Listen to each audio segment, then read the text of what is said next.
Hello everyone, कैसे हैं आप सब। आई होप आप सब ठीक होंगे, खुश होंगे, आपकी तैयारी बहुत अच्छी चल रही होगी। I welcome you all to the Gyanam. और आज एक बड़ा इंटरेस्टिंग टॉपिक डिस्कस करने वाले हैं हम लोग कि आज की डेट में पंजाब का क्या पॉलिटिकल रिव्यू चल रहा है। ठीक है, देखेंगे, समझेंगे किस तरीके से है, थोड़ा सा कोशिश करेंगे कि पंजाबी लैंग्वेज के हिसाब से चले और थोड़ा सा कनेक्ट होंगे हम आपस में। ठीक है, तो बेसिकली जो मुद्दा है हम उसको देखेंगे। ठीक है, कि क्या हुआ इस बार के इलेक्शन में, बैकग्राउंड क्या था, किस तरीके से ये सारा सिस्टम चला है, वो मेन मुद्दा रहेगा। ठीक है जी। गल करिए पंजाब दी कि पंजाब का की हिसाब किताब है, तो पंजाब की ਜਿਹੜੀ पॉलिटिक्स ਅੱਜ ਤੱਕ ਅਸੀਂ ਦੇਖੀ ਹੈ, वो सारी की सारी किस तरह रही है, रिलीजियस बेस्ड। ठीक है, ਕਿਤੇ ਨਾ ਕਿਤੇ ਚਾਹੇ ਤੁਸੀਂ ਜਿੱਦਾਂ ਮਰਜ਼ੀ ਨੂੰ ਹਿਸਾਬ ਨਾਲ ਲਾਓ, ਚਾਹੇ ਅਸੀਂ ਇਹਨੂੰ ਕਾਂਗਰਸ ਦੇ ਹਿਸਾਬ ਨਾਲ ਵੇਖੀਏ ਜਾਂ ਕਿਸੇ ਹੋਰ ਪਾਰਟੀ ਦੇ ਹਿਸਾਬ ਨਾਲ ਵੇਖੀਏ, ਕਿਤੇ ਨਾ ਕਿਤੇ ਸਾਨੂੰ ਇਦਾਂ ਲੱਗਦਾ ਹੈ ਕਿ ਪੰਜਾਬ ਦੀ ਜਿਹੜੀ ਪੋਲਿਟਿਕਸ ਰਹੀ ਹੈ ਉਹ ਰੀਜਨਲ ਰਹੀ। ਰੀਜਨਲ ਰਹਿਣ ਦੇ ਨਾਲ ਨਾਲ ਉਹ ਰਿਲੀਜਨ ਤੇ ਵੀ ਬੇਸ ਰਹੀ। ਇਹ ਹਰ ਸਟੇਟ 'ਚ ਹੈ, ਐਦਾਂ ਨਹੀਂ ਕਿ ਸਿਰਫ ਪੰਜਾਬ 'ਚ ਹੋਇਆ।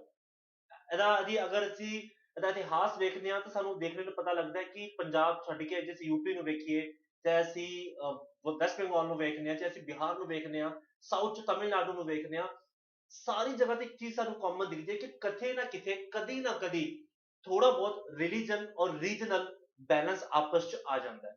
तो वेखने हैं कि इधर इस बार की पॉलिटिक्स का की सिनेरियो रहा, किदा किदा थोड़े बहुत चेंजेस आए ने और किदा बड़ा चेंज आया, ओदी भी गल करांगे। ठीक है, तो फर्स्ट ऑफ ऑल चेक करने हैं कि सबसे पहले जो हमारे पास पार्टीज है, जो मेजर पार्टीज रही हैं पंजाब की अब तक, उन्होंने क्या रोल प्ले किया। ठीक है, इसमें सबसे पहला और सबसे फोरमोस्ट जो नेम आएगा वो आपका किसका आता है, इंडियन नेशनल कांग्रेस का।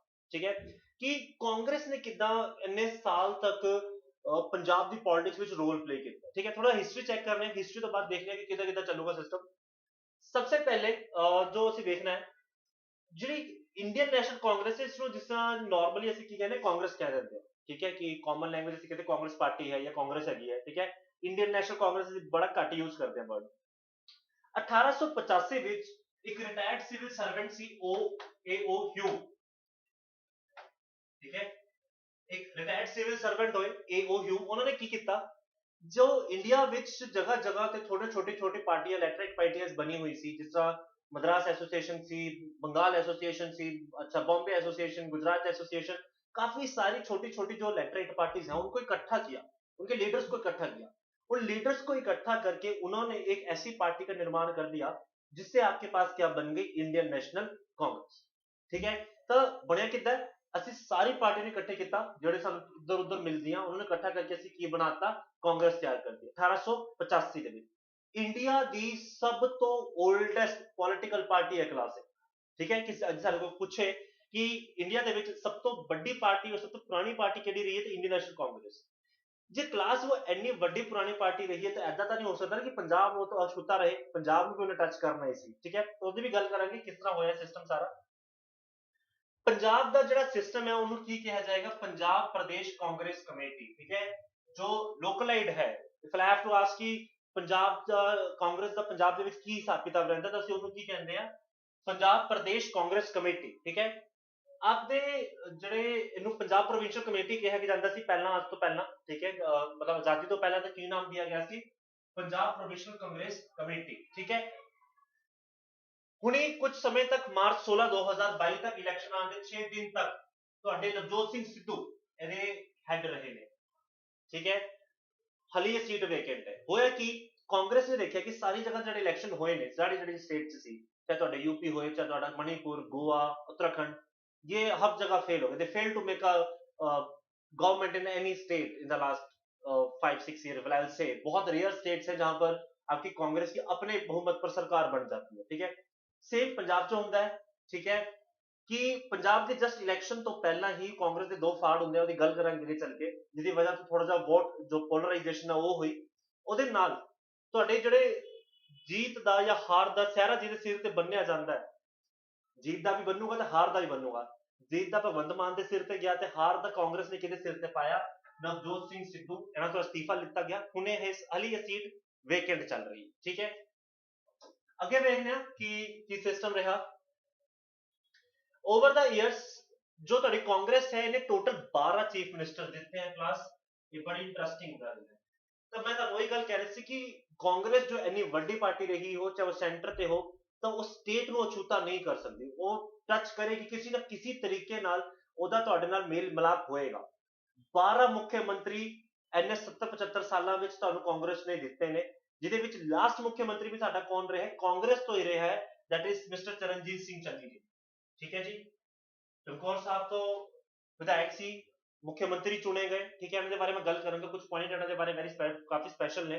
ठीक है, तो चरणजीत सिंह चन्नी जो आखिरी मुख्यमंत्री रहे भगवंत मान के पहले, वो भी आपके किससे रहे हैं, आपके कांग्रेस से ही रहे हैं। ठीक है, वैसे तो 4.5 साल का जो कार्यकाल था वो कैप्टन अमरिंदर साहब का था, लेकिन जैसे मैंने आपको बताया कि इलेक्शन से कुछ समय पहले कुछ गड़बड़ हुई और पार्टी वक हुई, अलग हुई, ਉਹਦੇ ਵਜ੍ਹਾ ਤੋਂ ਸਾਡੇ ਕੋਲ ਜਿਹੜੇ ਹੁਣ सिस्टम है वो थोड़ा बिखर गया कांग्रेस का। तो चरणजीत सिंह चन्नी ਨੂੰ एट अ टाइम लास्ट 191 दिन वास्ते मुख्यमंत्री बनाया गया। ठीक है, ਜੇ ਗੱਲ ਕਰੀਏ ਕਾਂਗਰਸ ਦੇ ਸਿੰਬਲ ਦੀ ਤਾਂ ਇੱਕ ਵੈਲ ਨੋਨ ਸਿੰਬਲ ਹੈ। ਠੀਕ ਹੈ, ਹੱਥ ਦਾ ਸਿੰਬਲ ਰਿਹਾ। ਠੀਕ ਹੈ, ਔਰ ਪਾਰਟੀ ਦੀ ਜੇ ਅਗਰ ਆਈਡੀਓਲੋਜੀ ਦੀ ਗੱਲ ਕੀਤੀ ਜਾਏ ਤਾਂ ਨੀਦਰ ਸੈਂਡ ਲੈਫਟਿਸਟ ਔਰ ਨॉर ਰਾਈਟਿਸਟ। ਠੀਕ ਹੈ, ਆਈਡੀਓਲੋजिकल ओरिएंटेशन ਇਹਦੀ ਕਿਸ ਚੀਜ਼ ਤੋਂ ਰਹੀ ਹੈ, secularism, welfare of the weaker sections and minority class. जैसे लैफ्ट राइट ਨੂੰ ਵੇਖਨੇ ਆ ਕਿ ਸਿਸਟਮ ਕੀ ਹੈ, ਕਿ ਲੈਫਟ ਗਵਰਨਮੈਂਟ ਕਿਹੜੀ ਹੁੰਦੀ ਹੈ, ਰਾਈਟ ਗਵਰਨਮੈਂਟ ਕਿਹੜੀ ਹੈ, ਰਾਈਟ ਵਿੰਗ, ਲੈਫਟ ਵਿੰਗ, ਅਸੀਂ ਕਈ ਵਾਰ ਸੁਣਦੇ ਆ ਕਿ ਇਹਦਾ ਸਿਸਟਮ ਕੀ ਹੈ।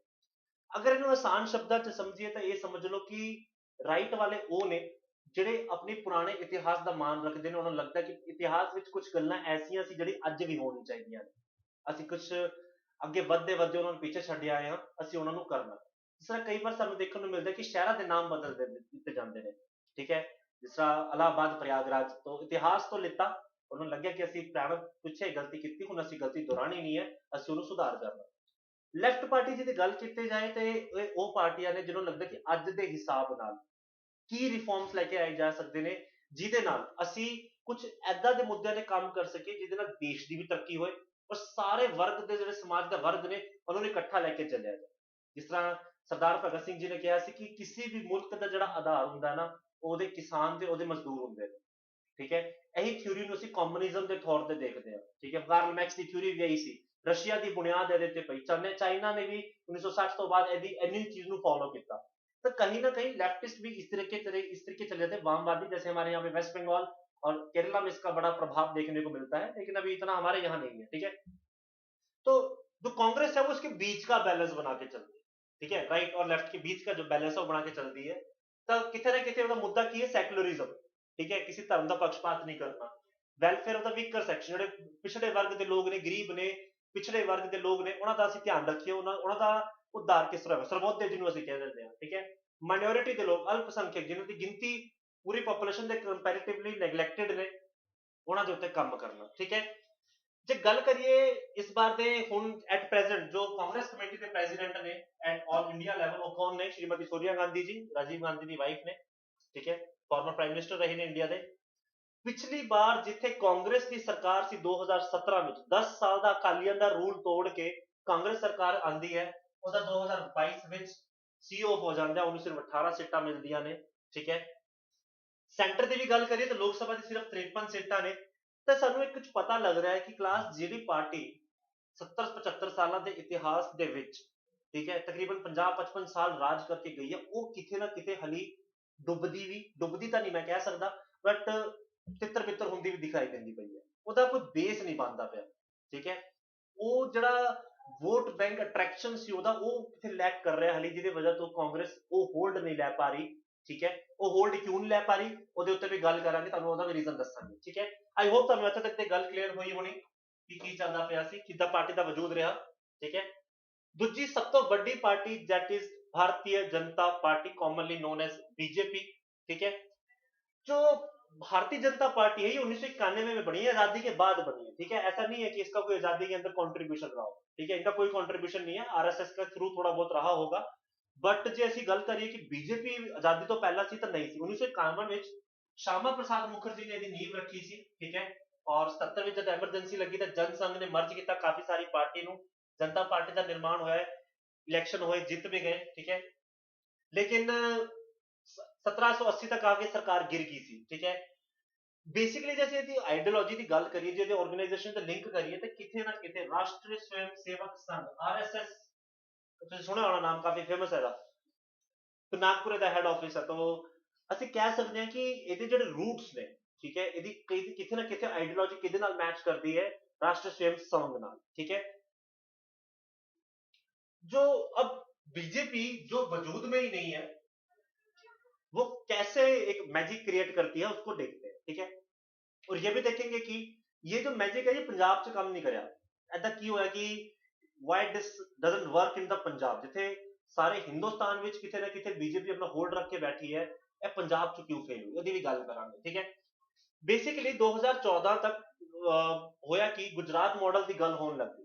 ਨਰਿੰਦਰ ਮੋਦੀ ਜੀ ਜਿਹੜੇ ਮੁੱਖ ਮੰਤਰੀ ਰਹੇ ਉਸ ਸਮੇਂ ਗੁਜਰਾਤ ਦੇ ਕਾਫੀ ਲੰਬੇ ਸਮੇਂ ਤੋਂ, ਉਹਨਾਂ ਨੇ ਦੁਨੀਆ ਨੂੰ, ਇੰਡੀਆ ਨੂੰ ਇੱਕ ਮਾਡਲ ਦਿਖਾਇਆ ਕਿ ਜਿੱਦਾਂ ਗੁਜਰਾਤ ਨੇ ਤਰੱਕੀ ਕੀਤੀ ਉਹਦਾ ਹੀ ਦੇਸ਼ ਤਰੱਕੀ ਕਰੂਗਾ ਜੇ ਬੀਜੇਪੀ ਦੀ ਸਰਕਾਰ ਆ ਜਾਂਦੀ ਹੈ। ਔਰ ਇਤਿਹਾਸਕਾਰ ਦੀ ਅਗਰ ਗੱਲ ਮੰਨੀ ਜਾਏ ਤੇ ਗੁਜਰਾਤ ਸ਼ੁਰੂ ਤੋਂ ਸਮਰਿੱਧ ਹੈ, ਅੱਜ ਦਾ ਨਹੀਂ, ਹੜੱਪਾ ਕਾਲ ਤੋਂ ਸਮਰਿੱਧ ਹੈ। ਲੋਥਲ ਦੇ ਬਾਰੇ ਤੁਸੀਂ ਪੜ੍ਹਿਆ ਹੀ ਹੋਣਾ ਕਿ ਉੱਥੇ ਡੌਕਯਾਰਡ ਹਾਰਬਰ ਉੱਥੇ ਹੀ ਹੁੰਦੇ ਨੇ ਜਿੱਥੇ ਤਰੱਕੀ ਸਮਰਿੱਧੀ ਹੁੰਦੀ ਹੈ, ਵਪਾਰ ਉੱਥੋਂ ਹੀ ਹੁੰਦਾ, ਠੀਕ ਹੈ। ਜੇ ਉਸ ਪ੍ਰਸਪੈਕਟਿਵ ਗੱਲ ਕਰੀਏ ਤਾਂ ਗੁਜਰਾਤ ਤਾਂ ਪਹਿਲਾਂ ਵੀ ਬੜਾ ਸਮਰਿੱਧ ਸੀ, ਉਹਨੂੰ ਹੋਰ ਰਿਫਾਰਮ ਕੀਤਾ। ਇਹ ਇਮੇਜ ਨਾਲ ਤੁਹਾਡੇ ਨਰਿੰਦਰ ਮੋਦੀ ਸੈਂਟਰ ਵਿੱਚ ਆਉਂਦੇ 2014 ਵਿੱਚ, ਠੀਕ ਹੈ, ਕਲੀਨ ਸਵੀਪ ਲੈਂਦੇ ਹੈ ਪਾਰਲੀਮੈਂਟ ਦੇ ਅੰਦਰ, ਠੀਕ ਹੈ। ਤਕਰੀਬਨ 283 ਸੀਟਾਂ ਤੇ ਇਲੈਕਸ਼ਨ ਜਿੱਤਦੇ ਨੇ, ਐਨਡੀਏ ਦੀ ਗਵਰਨਮੈਂਟ ਬਣਦੀ ਹੈ 320 ਸੀਟਾਂ ਤੋਂ ਉੱਤੇ, ਠੀਕ ਹੈ। अब नरेंद्र मोदी दोबारा से 2019 ਦੇ ਇਲੈਕਸ਼ਨ ਵਿੱਚ ਵੀ ਕਮਾਨ ਸੰਭਾਲਦੇ ਨੇ, ਔਰ ਗੱਲ ਮਜ਼ੇ ਦੀ ਇਹ ਹੁੰਦੀ ਹੈ ਕਿ 303 ਸੀਟਾਂ ਬੀਜੇਪੀ ਆਪ ਲੈ ਕੇ ਜਾਂਦੀ ਹੈ ਆਪਣੇ ਦਮ ਤੇ, ਜਿੱਥੇ ਗਠਬੰਧਨ ਐਨਡੀਏ ਦਾ 350 ਦੇ ਕੋਲ ਪਹੁੰਚਦਾ ਹੈ, ਤੇ ਕਾਫੀ ਵੱਡਾ ਨੰਬਰ ਸੀ। ਔਰ ਅੱਜ ਦੀ ਡੇਟ ਵਿੱਚ 18 ਸਟੇਟਾਂ ਐਸੀਆਂ ਨੇ ਜਿਹਦੇ ਵਿੱਚ ਬੀਜੇਪੀ ਡਾਇਰੈਕਟਲੀ ਜਾਂ ਕਿਸੇ ਅਲਾयंस ਦੇ ਫਾਰਮ ਨਾਲ ਉਹਨੂੰ ਸਟੇਟ ਨੂੰ रूल करती पई है, ठीक है। तो काफी वर्चस्व, या जो वर्चस्व हम कह देते हैं कि वो बना हुआ है आपकी बीजेपी का, ठीक है। बट गेम कितने खराब हुई है पंजाब च आके, ठीक है। गल करते हैं कि हरजाना जो है इन्होंने भुगतना पिया कि सिस्टम रहा। कमल का सिंबल ਤੁਹਾਨੂੰ तो पता ही होएगा ਜਿਹਦੇ ਤੇ ਗੱਲ ਕਰੀ ਜਾਂਦੀ ਹੈ। अब बीजेपी ਦੀ ਆਈਡੀਓਲੋਜੀ ਦੀ ਗੱਲ ਕੀਤੀ ਜਾਏ ਤਾਂ ਕਿਹੜੀ ਪਾਰਟੀ ਹੈਗੀ ਹੈ, ਰਾਈਟ ਵਿੰਗ, ਯਾਨੀ ਇਤਿਹਾਸ ਮੈਟਰ ਕਰਦਾ ਹੈ। ਐਦਾਂ ਨਹੀਂ ਤੁਸੀਂ ਇਤਿਹਾਸ ਨੂੰ ਛੱਡ ਦੋਗੇ, ਜਿਹੜਾ ਕੰਮ ਤੁਸੀਂ ਪਿੱਛੇ ਛੱਡਿਆ ਹੈ ਜਾਂ ਗਲਤੀ ਤੁਸੀਂ ਪਹਿਲਾਂ ਇਤਿਹਾਸ 'ਚ ਕੀਤੀ ਹੈ ਤੁਸੀਂ ਉਹ ਦੁਹਰਾਓਗੇ ਨਹੀਂ, ਜਾਂ ਉਹਨੂੰ ਕੋਸ਼ਿਸ਼ ਕਰੋਗੇ ਉਹਨੂੰ ਠੀਕ ਕਰਨ ਦੀ, ਠੀਕ ਹੈ। ਤਾਂ ਆਈਡੀਓਲੋਜੀਕਲ ਰੂਟਸ ਤੁਹਾਡੇ ਕਿੱਥੇ ਜਾਂਦੇ ਨੇ, ਇਤਿਹਾਸ ਦੀ ਤਰਫ ਜਾਂਦੇ ਨੇ, ਔਰ ਕਿਤੇ ਨਾ ਕਿਤੇ ਇਹ ਰਿਫਲੈਕਟ ਕਰਦੇ ਨੇ ਹਿੰਦੂ ਨੈਸ਼ਨਲਿਸਟ ਪੋਜੀਸ਼ਨ ਨੂੰ। ਇਹ ਅਸੀਂ ਕਾਫੀ ਵਾਰ ਵੇਖਿਆ ਵੀ ਹੈ, ਕਾਫੀ ਕੇਸਿਸ ਦੇ ਰਿਜ਼ਲਟ ਇਸ ਹਿਸਾਬ ਨਾਲ ਆਏ ਨੇ, ਠੀਕ ਹੈ। ਅੱਜ ਦੀ ਡੇਟ 'ਚ ਜੈ ਪ੍ਰਕਾਸ਼ ਨੱਡਾ ਜੀ, ਜੇਪੀ ਨੱਡਾ ਜੀ ਇਹਦੇ ਹੈਡ ਹੈਗੇ ਨੇ। ਔਰ ਜੇ ਪੰਜਾਬ ਅਸੈਂਬਲੀ ਦੀ ਗੱਲ ਕੀਤੀ ਜਾਏ ਤਾਂ ਸਿਰਫ 2 ਸੀਟਾਂ। ਇਹਦਾ ਮੁੱਖ ਕਾਰਨ ਰਿਹਾ ਜਿਹੜੇ ਇਹਨਾਂ ਨੇ 3 ਬਿੱਲ ਪੇਸ਼ ਕੀਤੇ ਸੀ, ਫਾਰਮਸ ਲਾਅ, ਜਿਨ੍ਹਾਂ ਨੂੰ ਕਈ ਵਾਰ ਕਾਲੇ ਕਾਨੂੰਨ ਕਹਿ ਕੇ ਵੀ ਸੰਬੋਧਿਤ ਕੀਤਾ ਗਿਆ। ਇਹਨਾਂ ਦੀ 2 ਸੀਟਾਂ ਰਹੀਆਂ ਸਿਰਫ ਪੰਜਾਬ ਦੇ ਵਿੱਚ, ਠੀਕ ਹੈ। ਔਰ ਜਦਕਿ ਇਹਨਾਂ ਦਾ ਪਹਿਲਾ ਅਲਾਇੰਸ ਸ਼੍ਰੋਮਣੀ ਅਕਾਲੀ ਦਲ ਦੇ ਨਾਲ ਸੀ, ਉਹ ਅਲਾਇੰਸ ਵੀ ਟੁੱਟਿਆ ਇਹਨਾਂ ਦਾ, ਸੈਂਟਰ ਦੇ ਵਿੱਚ ਸੀ, ਸੈਂਟਰ ਤੋਂ ਵੀ ਟੁੱਟਿਆ, ਸਟੇਟ ਤੋਂ ਵੀ ਟੁੱਟਿਆ, ਠੀਕ ਹੈ। ਐਸਏਡੀ ਤੁਹਾਡੀ ਬਸਪਾ ਨਾਲ ਚਲੇਗੀ, ਬੀਐਸਪੀ ਨਾਲ ਚਲੇਗੀ, ਔਰ ਇੱਥੇ ਤੁਹਾਡੀ ਸੀਟਾਂ ਸਿਰਫ ਕਿੰਨੀ ਰਹਿ ਗਈਆਂ, 2। ਬਟ ਜੇ ਗੱਲ ਕੀਤੀ ਜਾਏ ਸੈਂਟਰ ਦੀ ਤਾਂ ਸੈਂਟਰ 'ਚ ਹਲੀ ਵੀ ਦਬਦਬਾ ਪੂਰਾ ਹੈ, 303 ਸੀਟਾਂ ਦੇ ਨਾਲ ਬੀਜੇਪੀ ਆਪ ਅਕੇਲੀ ਬਹੁਮਤ 'ਚ। ਇਹ ਐਨਡੀਏ ਦੀ ਮੈਂ ਗੱਲ ਨਹੀਂ ਕਰ ਰਿਹਾ ਕਿ ਐਨਡੀਏ ਜਿਹਦੇ ਵਿੱਚ ਬਹੁਮਤ ਦੇ ਤੁਹਾਡੇ 350 ਦੇ ਉੱਪਰ ਸੀਟਾਂ ਨੇ, ਮੈਂ ਉਹਦੀ ਗੱਲ ਨਹੀਂ ਕਰ ਰਿਹਾ, ਜਿਹੜੇ ਅਲਾਇੰਸ ਦੇ ਨਾਲ ਨੇ, ਠੀਕ ਹੈ। NDA stood for national development alliance, ਜਿਹਦੇ ਵਿੱਚ ਤੁਹਾਡੇ ਨਾਲ ਬੀਜੇਪੀ ਨਾਲ ਔਰ ਵੀ ਕਾਫੀ ਸਾਰੀ ਪਾਰਟੀਆਂ ਜੁੜਦੀਆਂ ਨੇ। ਤਾਂ ਕੱਲੀ ਬੀਜੇਪੀ ਦੀ ਕਿੰਨੀ ਸੀਟਾਂ ਨੇ, 303। ਔਰ ਇਹ 1980-83 ਦੇ ਪਹਿਲੀ ਵਾਰ ਇਲੈਕਸ਼ਨ 'ਚ ਹੋਇਆ ਕਿ ਇੰਨਾ ਵੱਡਾ ਸਮਰਥਨ ਕੱਲੀ ਕੋਈ ਪਾਰਟੀ ਲੈ ਕੇ ਗਈ, ਦੈਟ ਇਜ਼ ਬੀਜੇਪੀ, ਠੀਕ ਹੈ ਜੀ। ਚਲ ਅੱਗੇ ਮੈਂ ਦੇਖਦੇ ਹਾਂ ਕਿ ਅੱਗੇ ਦੀ ਕਿਹੜੀ ਪਾਰਟੀਆਂ ਨੇ। ਸ਼੍ਰੋਮਣੀ ਅਕਾਲੀ ਦਲ, ਇਹ ਸਿੱਖ ਸੈਂਟਰਿਕ ਸਟੇਟ ਪੋਲੀਟੀਕਲ ਪਾਰਟੀ ਹੈ, ਠੀਕ ਹੈ। ਹਾਲਾਂਕਿ ਇਹਦਾ ਦਰਜਾ ਨੈਸ਼ਨਲ ਪਾਰਟੀ ਦਾ ਹੈਗਾ, ਐਦਾਂ ਨਹੀਂ ਮੈਂ ਕਹਿ ਸਕਦਾ ਕਿ ਖਾਲੀ ਸਟੇਟ ਤੇ, ਨੈਸ਼ਨਲ ਲੈਵਲ ਦੀ ਪਾਰਟੀ ਹੈ, ਬਟ ਸਿੱਖ ਸੈਂਟਰਿਕ ਹੈ। ਲਾਈਕ ਮੈਂ ਤੁਹਾਨੂੰ ਪਹਿਲਾਂ ਵੀ ਕਿਹਾ ਕਿ ਪੰਜਾਬ ਦੀ ਪੋਲਿਟਿਕਸ ਰੀਜਨਲ ਪਲਸ ਰਿਲੀਜਨ ਦੇ ਬੈਲੈਂਸ ਦੇ ਨਾਲ ਚੱਲਦੀ ਪਈ ਹੈ। ਸ਼੍ਰੋਮਣੀ ਅਕਾਲੀ ਦਲ ਇਹਦਾ ਐਗਜ਼ਾਮਪਲ ਦਿੰਦੀ ਹੈ ਕਿ ਸਿੱਖ ਰਿਲੀਜਨ ਬੇਸਡ ਤੇ ਰੀਜਨ ਔਰ ਰਿਲੀਜਨ ਦਾ ਸਿਸਟਮ ਕਿੱਦਾਂ ਬੈਲੈਂਸ ਕੀਤਾ ਜਾਂਦਾ ਹੈ, ਠੀਕ ਹੈ। This party is the second oldest in India after the Congress being founded in 1920.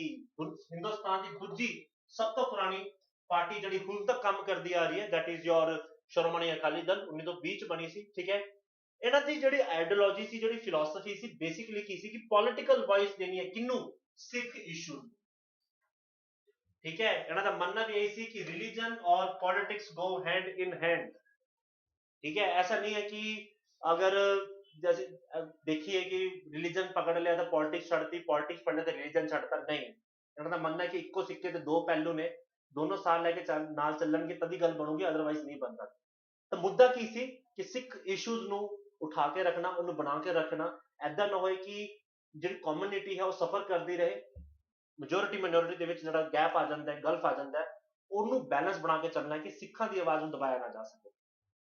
But 1996 ਵਿੱਚ ਮੋਗਾ ਕਾਨਫਰੰਸ ਹੁੰਦੀ ਹੈ ਜਿਹਦੇ ਵਿੱਚ ਸ਼੍ਰੋਮਣੀ ਅਕਾਲੀ ਦਲ ਅਡਾਪਟ ਕਰਦੀ ਹੈ ਕਿ ਪੰਜਾਬੀ ਸੈਕੂਲਰ ਏਜੰਡਾ, ਕਿ ਅਸੀਂ ਹੁਣ ਸਿੱਖ ਇਸ਼ੂ ਤੋਂ ਬਾਹਰ ਨਿਕਲ ਕਰ ਪੰਜਾਬੀ, ਹੁਣ ਪੰਜਾਬੀ ਵਿੱਚ ਅਸੀਂ ਸਾਰੇ ਹਾਂ, ਚਾਹੇ ਅਸੀਂ ਹਿੰਦੂ, ਚਾਹੇ ਮੁਸਲਿਮ, ਚਾਹੇ ਸਿੱਖ, ਚਾਹੇ ਈਸਾਈ, ਜਦ ਪੰਜਾਬ ਦੀ ਗੱਲ ਹੋਗੀ ਤਾਂ ਬੰਦਾ ਬੰਦਾ ਪੰਜਾਬੀ ਕਾਊਂਟ ਹੋਊਗਾ, ਉਹਦੇ ਵਿੱਚ ਕੋਈ ਸਿੱਖ ਨਹੀਂ, ਕੋਈ ਹਿੰਦੂ ਨਹੀਂ, ਠੀਕ ਹੈ। ਤਾਂ ਏਜੰਡਾ ਸੈਕੂਲਰ ਕੱਜ ਬਣ ਰਹੀ ਹੈ ਪਾਰਟੀ 1996 ਦੇ ਮੋਗਾ ਕਨਸੈਸ਼ਨ ਤੋਂ ਬਾਅਦ, ਠੀਕ ਹੈ। ਜੇ ਗੱਲ ਕਰੀਏ ਇਹਦੇ ਪਾਰਟੀ ਦੇ ਸਿੰਬਲ ਦੀ ਤਾਂ ਤਰਾਜੂ, ਠੀਕ ਹੈ, ਕਿਤੇ ਨਾ ਕਿਤੇ ਨਿਆਂ ਦੀ ਗੱਲ ਕਰਦਾ ਹੈ। ਔਰ ਓਵਰ ਦਾ ਈਅਰ ਅਕਾਲੀ ਦਲ ਨੇ ਤਕਰੀਬਨ ਤੁਹਾਨੂੰ 6-7 ਮੁੱਖ ਮੰਤਰੀ ਦਿੱਤੇ ਨੇ। ਸਰ ਗੁਰਨਾਮ ਸਿੰਘ ਪਹਿਲਾਂ ਬਣੇ, ਫਿਰ ਪ੍ਰਕਾਸ਼ ਸਿੰਘ ਬਾਦਲ, ਫਿਰ ਪ੍ਰਕਾਸ਼ ਸਿੰਘ ਬਾਦਲ, ਸੁਰਜੀਤ ਸਿੰਘ ਬਰਨਾਲਾ, ਫਿਰ ਪ੍ਰਕਾਸ਼ ਸਿੰਘ ਬਾਦਲ, ਫਿਰ ਪ੍ਰਕਾਸ਼ ਸਿੰਘ ਬਾਦਲ। ਤਾਂ ਪ੍ਰਕਾਸ਼ ਸਿੰਘ ਬਾਦਲ, ਜਿੱਦਾਂ ਕਿ ਮੈਂ ਤੁਹਾਨੂੰ ਕਿਹਾ ਕਿ ਸ਼੍ਰੋਮਣੀ ਅਕਾਲੀ ਦਲ ਦਾ ਬਹੁਤ ਬੜਾ ਰੋਲ ਰਿਹਾ ਹੈ over the year in the terms of Punjab politics. ਤਾਂ ਪ੍ਰਕਾਸ਼ ਸਿੰਘ ਬਾਦਲ ਦਾ ਤੁਸੀਂ ਦੇਖ ਸਕਦੇ ਹੋ ਕਿ ਕਿੰਨੀ ਵਾਰ ਉਹ ਐਮਐਲਏ ਰਹੇ ਨੇ। ਅੱਜ ਤੱਕ ਇਤਿਹਾਸ ਵਿੱਚ ਸਿਰਫ ਇੱਕ ਵਾਰ ਇਲੈਕਸ਼ਨ ਹਾਰੇ ਸੀ, ਦੂਜੀ ਵਾਰ ਹੁਣ ਹਾਰੇ ਨੇ। ਤਾਂ ਦਬਦਬਾ ਦਿਖਾਇਆ ਜਾਂਦਾ ਹੈ ਕਿ ਸ਼੍ਰੋਮਣੀ ਅਕਾਲੀ ਦਲ ਦਾ ਕਿੰਨਾ ਦਬਦਬਾ ਰਿਹਾ ਹੈ ਪੰਜਾਬ ਦੀ ਸਿੱਖ ਸੈਂਟਰਿਕ ਪੋਲਿਟਿਕਸ ਦੇ ਵਿੱਚ, ਠੀਕ ਹੈ। ਐਟ ਪ੍ਰੈਜ਼ੈਂਟ ਸੁਖਬੀਰ ਸਿੰਘ ਬਾਦਲ ਇਹਦੇ ਹੈਡ ਨੇ, ਠੀਕ ਹੈ। ਪੰਜਾਬ ਅਸੈਂਬਲੀ ਦੀ ਗੱਲ ਕਰੀਏ ਤਾਂ ਸਿਰਫ 3 ਸੀਟਾਂ, ਠੀਕ ਹੈ ਕਲਾਸ। ਬੀਜੇਪੀ ਤੋਂ ਅਲਾਇੰਸ ਤੋੜਿਆ ਸੀ, ਬਸਪਾ ਨਾਲ ਗਏ ਸੀ, ਤਾਂ ਸ਼੍ਰੋਮਣੀ ਅਕਾਲੀ ਦਲ ਔਰ ਬਸਪਾ ਦੀ ਟੋਟਲ ਮਿਲਾ ਕੇ 4 ਸੀਟਾਂ ਨਹੀਂ ਰਹੀਆਂ ਨੇ, 3 ਇਹਨਾਂ ਦੀ, ਇੱਕ ਬੀਐਸਪੀ ਦੀ ਅੱਗੇ ਗੱਲ ਕਰਾਂਗੇ, ਠੀਕ ਹੈ। ਜੇ ਸਟੇਟ ਲੋਕ ਸਭਾ ਦੀ ਗੱਲ ਕਰੀ ਤਾਂ ਲੋਕ ਸਭਾ ਦੇ ਵਿੱਚ ਵੀ ਇਹਨਾਂ ਦੇ 2 ਐਮਪੀ ਹੈਗੇ ਨੇ ਹਲੇ ਫਿਲਹਾਲ, ਠੀਕ ਹੈ। ਤਾਂ ਪਾਰਟੀ ਨੈਸ਼ਨਲ ਲੈਵਲ ਦੀ ਹੈ ਬਟ ਸਿੱਖ ਸੈਂਟਰਿਕ ਰਹੀ ਹੈ, ਸਟੇਟ ਦੇ ਹਿਸਾਬ ਨਾਲ ਨਹੀਂ ਹੈ। ਰਿਜ਼ਲਟ ਇਸ ਵਾਰ ਨਹੀਂ ਬਣ ਪਾਇਆ, ਠੀਕ ਹੈ। ਓਵਰ ਦਾ ਈਅਰਸ ਜੋ ਪੰਜਾਬ ਦੇ ਵਿੱਚ ਇਹਨਾਂ ਦਾ ਰੂਲ ਰਿਹਾ, ਲੋਕਾਂ ਨੇ ਨਕਾਰਿਆ, ਲੋਕਾਂ ਨੇ ਨਹੀਂ ਅਸੈਪਟ ਕੀਤਾ। ਅੱਗੇ ਚੱਲ ਕੇ ਦੇਖਦੇ ਕਿ ਰੀਜ਼ਨ ਕੀ ਬਣਿਆ ਕਿ ਪੰਜਾਬ 'ਚ ਇੰਨਾ ਵੱਡਾ ਚੇਂਜ ਆਇਆ ਕਿੱਦੋਂ, ਠੀਕ ਹੈ। ਤਾਂ ਇਹ ਪਾਰਟੀ ਸਾਡੀ ਚੱਲਦੀ ਹੈ। ਅੱਗੇ ਚੱਲਦੇ ਹਾਂ ਬਹੁਜਨ ਸਮਾਜ ਪਾਰਟੀ, ਠੀਕ ਹੈ। Bahujan Samaj Party is a prominent especially in the Doaba region founded by Kashiram Rupnagar.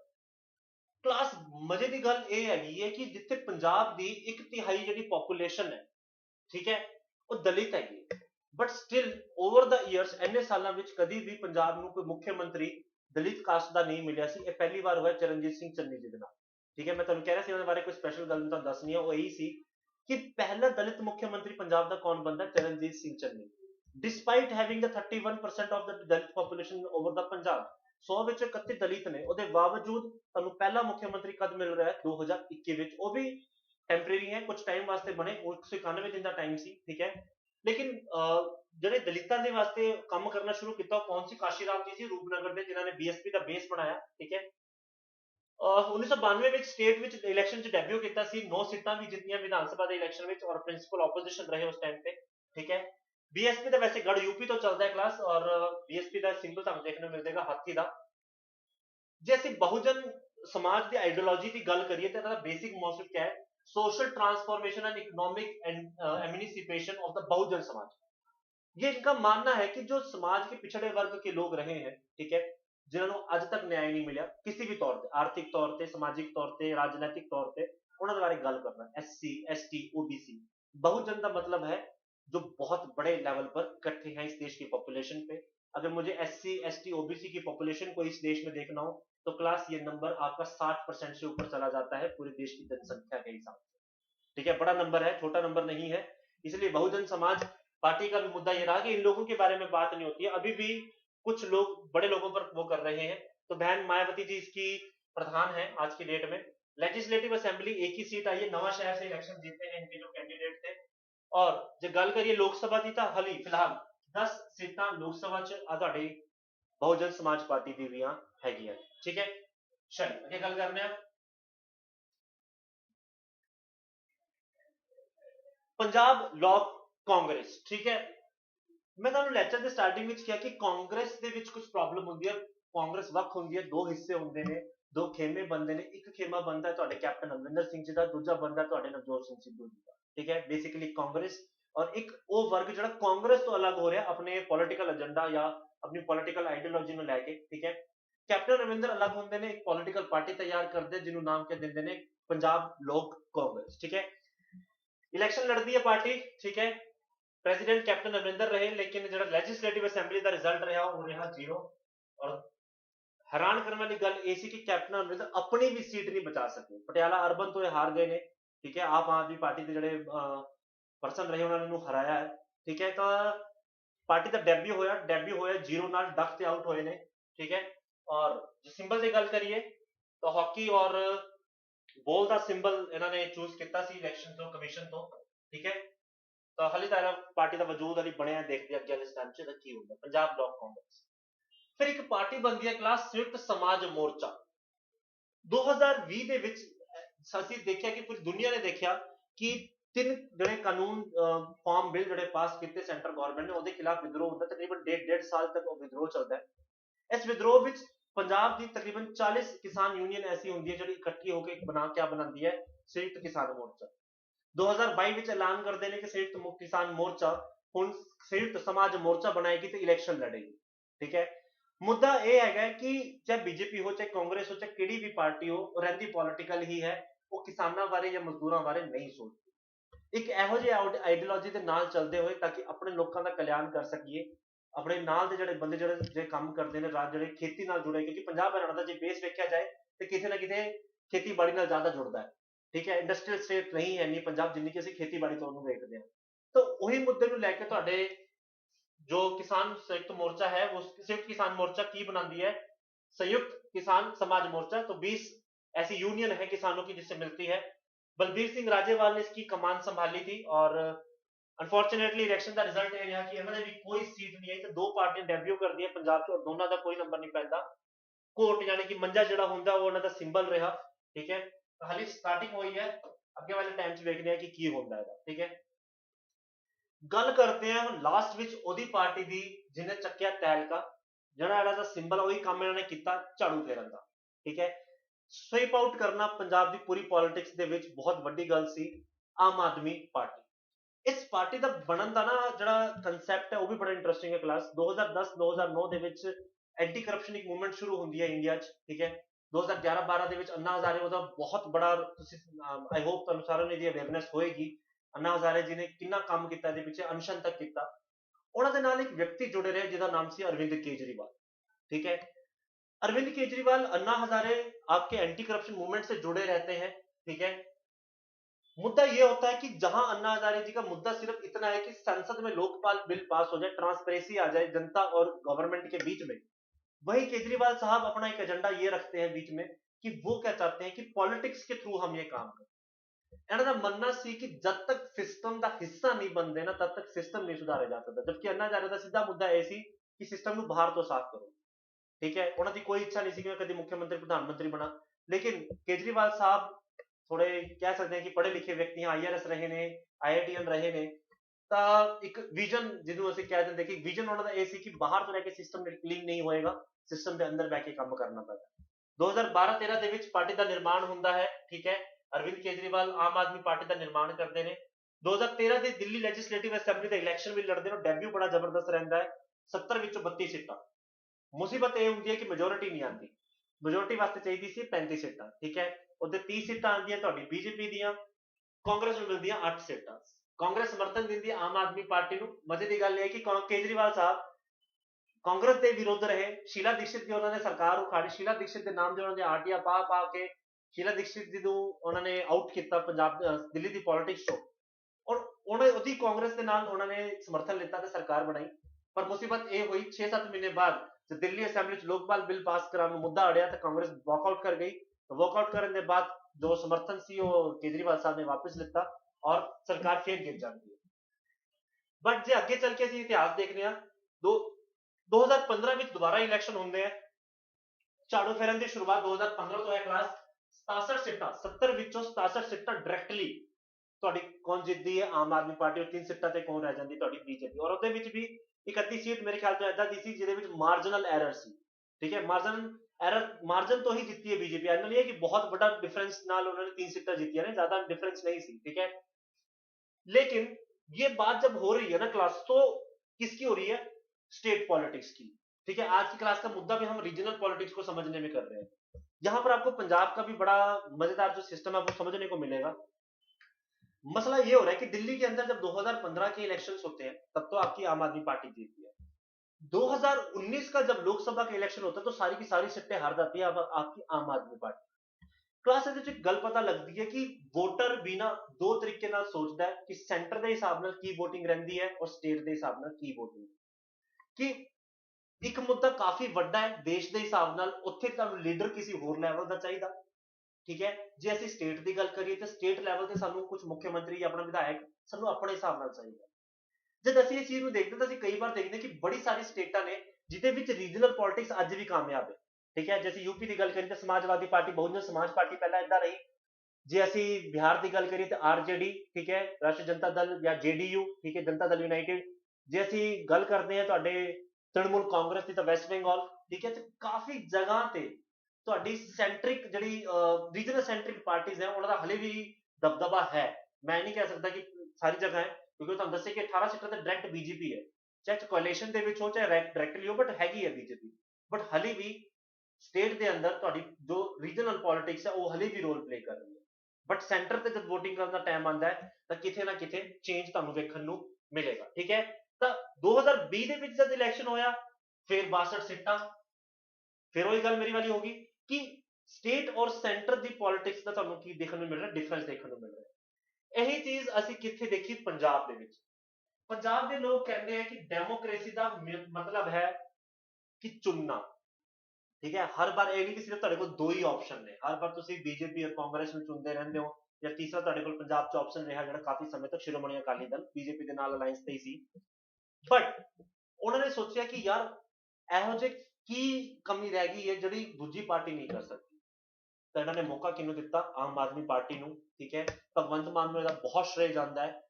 ਇੰਨੇ ਸਾਲ ਇਕੱਲੇ ਹੀ ਲਗਾਤਾਰ ਉਹਨਾਂ ਨੇ ਮਿਹਨਤ ਕੀਤੀ, ਚਾਹੇ ਸੰਗਰੂਰ ਦੇ ਵੱਲੋਂ ਕੰਮ ਕੀਤਾ ਜਾਂ ਪੰਜਾਬ ਦੀ ਕਿਸੇ ਮੁੱਦੇ ਨੂੰ ਗੱਲ ਨੂੰ ਪਾਰਲੀਮੈਂਟ ਤੱਕ ਲੈ ਕੇ ਜਾਣ ਦੀ ਗੱਲ ਕੀਤੀ ਹੋ।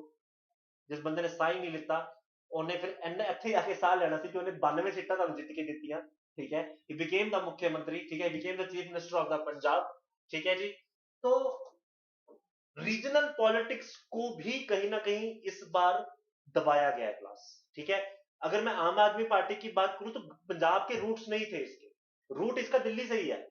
और कहीं ना कहीं अगर मैं इसकी आइडियोलॉजी की बात करूं क्लास, तो आम आदमी पार्टी का जो सिंबल आप देख रहे हैं झाड़ू, जो मैंने कहा लगा भी दिया उन्होंने, तो किथे ना किथे जो केजरीवाल साहब की आइडियोलॉजी है वो कहते कि मैं आम आदमी हाँ, और आम आदमी की आइडियोलॉजी होंगी है हमेशा लोगों के हक में। असी ना राइटिस्ट ना लैफ्टिस्ट हाँ, जो कुछ राइट तो चंगा मिलूगा असो लै लांगे, जो लैफ्ट तो चंगा मिलूगा लै लांगे। दोनों नूं देखांगे कि अज अज किस तरह तैयार होएगा, ना मैं पास्ट दे विच ना मैं फ्यूचर विच, मैं अज वेखना है कि दोनों नूं मिला के अज किस तरह सुधारिया जा सकता है, अज असी किस तरह तरक्की की राह ते जा सकते हैं, अज किस तरह आम आदमी नूं ਤੁਸੀਂ नई राह दे सकते हो, नई उम्मीद दे सकते हो, ताकि वो अपनी जिंदगी ਨੂੰ खुशहाल तरीके ਨਾਲ जीने की पूरी कोशिश कर सके, ठीक है। तो उसी एजेंडे ਨਾਲ ਤੁਹਾਡੀ जो आइडियोलॉजी आम आदमी पार्टी की बनती जा रही है, ठीक है। और जो सेंट्रली हेड ने अरविंद केजरीवाल साहब ने पंजाब लेजिस्लेटिव इलेक्शन 92 सीटां सारे जग जाहिर गल है, ठीक है। और BBC ने भी इन्हों कवर किया क्लास। एक चीज याद रखना, मैं तुहानूं पहले दसना भुल गया, जब पहली बार लोक सभा जब दिल्ली के इलेक्शन जीती है तुहाडी आम आदमी पार्टी, इहनूं BBC ने कवर किया। जब कोई न्यूज़ सच्ची क्लास में BBC कवर कर लेंदे तो समझ जाना वो बड़ी पावरफुल न्यूज़ है। तीनों बार केजरीवाल साहब की न्यूज़ कवर की BBC ने, चाहे तुहाडा 2015 का इलेक्शन हो, चाहे तुहाडा 2020 का इलेक्शन हो दिल्ली का, चाहे हुण 2022 का इलेक्शन हो, ठीक है क्लास। तो असैंबली की सीटां 92, लोक सभा 0। फिर वही गल होगी ना, सेंटर और स्टेट ਦੇ ਵਿੱਚ ਜਿਹੜਾ ਵੋਟਰ ਹੈ ਉਹ ਅਲੱਗ ਤਰੀਕੇ ਨਾਲ ਸੋਚਦਾ ਹੈ। ਇਹਨਾਂ ਦੀ ਪਹਿਲੀ ਇੱਕ ਸੀਟ ਸੀ, ਭਗਵੰਤ ਮਾਨ ਹੀ ਸੰਗਰੂਰ ਤੋਂ MP ਸੀ, ਬਟ ਲਾਈਕ ਹੁਣ ਮੁੱਖ ਮੰਤਰੀ ਬਣ ਗਏ ਤੇ ਇੱਕ ਟਾਈਮ ਤੇ ਉਹ ਦੋ ਜਗ੍ਹਾ ਨਹੀਂ ਰਹਿ ਸਕਦੇ, ਵਿਧਾਇਕੀ ਚੁਣੀ ਉਹਨਾਂ ਨੇ ਤੇ ਉਹਨਾਂ ਨੇ ਪਾਰਲੀਮੈਂਟਰੀ ਸੀਟ ਛੱਡਤੀ ਹੈ, ਹੁਣ ਮੁੱਖ ਮੰਤਰੀ ਬਣ ਗਏ ਨੇ। ਤਾਂ ਹਾਲੇ ਜਿਹੜਾ ਨੰਬਰ ਹੈ ਉਹ ਆ ਤੁਹਾਡਾ ਕੀ ਹੈ, 0। ਹਾਲੇ ਉਹਦਾ ਉਪ ਚੁਣਾਵ ਹੋਊਗਾ, ਦੇਖਦੇ ਹਾਂ ਕੀ ਬਣਦਾ ਹੈ, ਠੀਕ ਹੈ। ਤਾਂ ਕਲਾਸ ਇਹ ਸੀ ਸਾਡੇ ਕੋਲ ਪੰਜਾਬ ਦਾ ਪੂਰਾ ਹਾਲ कि किस तरीके ਨਾਲ सरकार बनी है, कि की स्टेटस रहा पिछली पार्टियां का अज के हिसाब में पिछले के हिसाब में, दोनों तरीके से गल की, ठीक है। सो क्लास अज की क्लास में इत्थे खत्म करते हैं। कोई तुहानूं इन्फॉर्मेशन चाहिए तो साडे नाल जुड़ सकते हो फेसबुक, इंस्टाग्राम और यूट्यूब पे, टेलीग्राम पे। बाकी साडे नाल जुड़े रहिए, खुश रहिए, तैयारी करते रहिए। जे साडे कोई सजेशन साडे कोल होए तो प्लीज कमेंट सैक्शन च लिख के दसिए। Till then take care of yourself, God bless you, bye bye.